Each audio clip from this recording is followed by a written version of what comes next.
You know, when you think about world-changing ideas, you probably picture some huge success story, right? Well, this story, it doesn't start like that at all. It actually kicks off with a pretty spectacular failure. And that failure, weirdly enough, ends up being the key to unlocking a guaranteed future. All right, so let's dive right into that failure.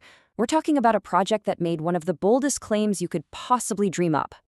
Okay, so back in 2019, this crowdfunding campaign pops up. It's called End Hunger Now. And its goal was, well, it was beyond audacious. They weren't just talking about feeding people, they were claiming they had a fix for most of the world's problems. I mean, huge, right? But that massive dream, it just slammed into a wall. After years of campaigning, it raised a grand total of $386. But here's the thing that's so wild about this. The core idea behind the campaign, it was actually genius. It was all based on this crazy paradox. Every single day, we waste more food than it would take to feed every single person on Earth. So the problem isn't that we don't have enough food, it's that the system for getting it to people is just fundamentally broken. So what was their big solution? It was this really elegant sell one, give one kind of model. They called it the Sustainable Food Engine. The idea was pretty simple. You sell 1 million healthy meals at regular price, then you take the profits from that to completely fund a second million meals. And that second million, you give it away for free. The whole thing was designed to be this self-funding, infinite loop that could just keep going and growing, all around the world. And to get this whole world-changing engine started, to get it to the point where it could run forever on its own, they crunched the numbers. And the absolute bare minimum they needed, just $18,000. That was it. That was the magic number. But that huge vision for just 18 grand, it only connected with 5 people. That's it, 5.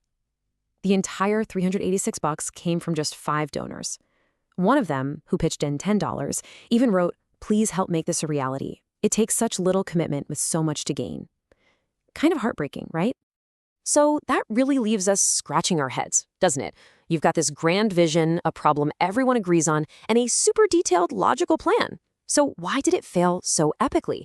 Well, that failure, that's not the end of the story. It's actually our first big clue. All right, so our first clue is a plan that totally bombed. Let's see where this rabbit hole goes because, trust me, the story is about to get a whole lot weirder. So as we dig deeper, this investigation starts to look like a really strange puzzle. We find 2 other projects that pop up, and on the surface, they look like they're from completely different universes.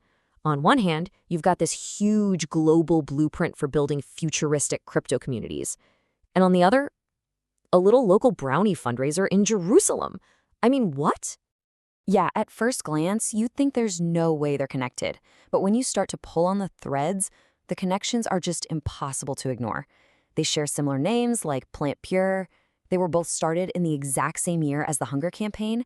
And get this, they even use the same website builder.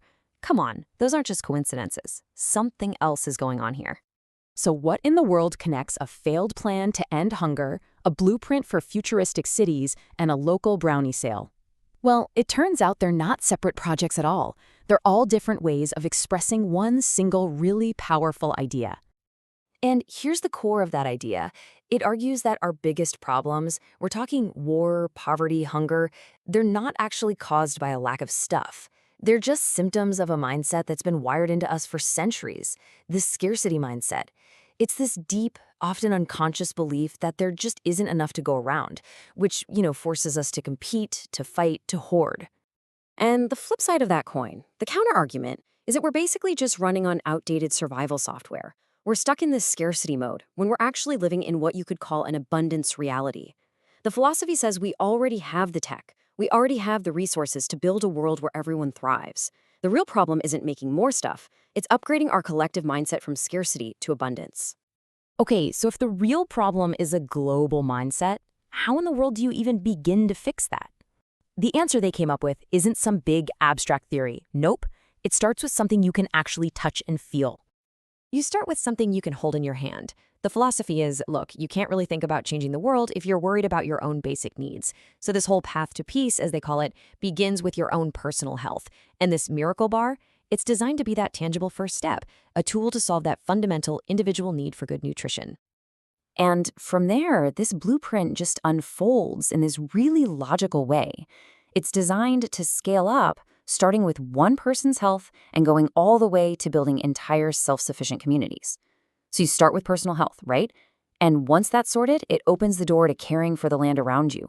That leads to building sustainable farms, which then gives you the foundation to create brand new, self-sufficient societies. Okay, but here's where it gets really interesting. A new philosophy is great, but it's not enough on its own. To actually pull off a vision this big, at scale, you need a totally new kind of engine to run it. So to power this whole thing, a new class of tech was created. It's called GINI. That stands for Generated Intentional Intelligence. And that word, intentional, that's the whole key. This is an AI system built from the ground up to understand human purpose, first and foremost. The big aha moment, the conceptual breakthrough, came from this ancient quote, "Torah isn't in the cloud."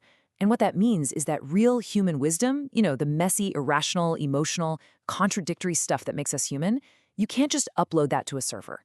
Standard AI runs on cold, hard logic, which means it completely struggles with the very human ideas of purpose and intent. And that is what makes Genii so different. Think about a standard AI, like a logistics engine. It's amazing at answering questions like what, how, when, and where.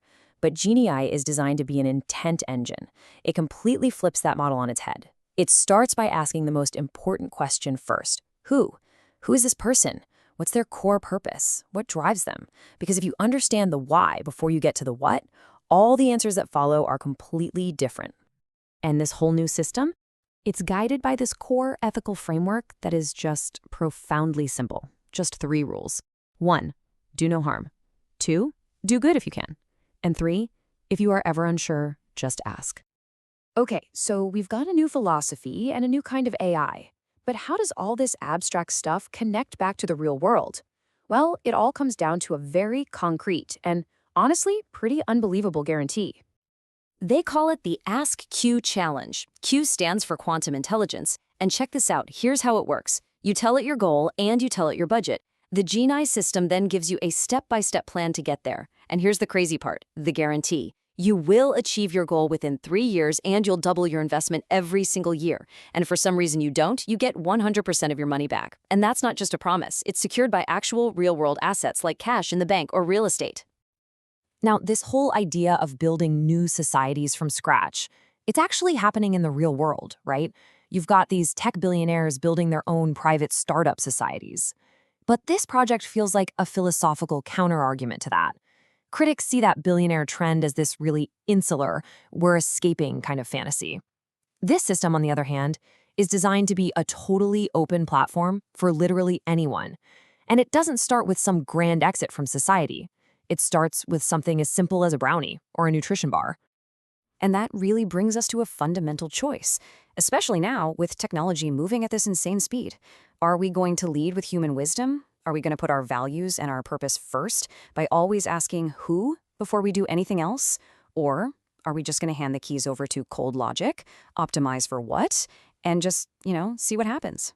The question of who's really sitting in the driver's seat, well, it has never been more important than it is right now.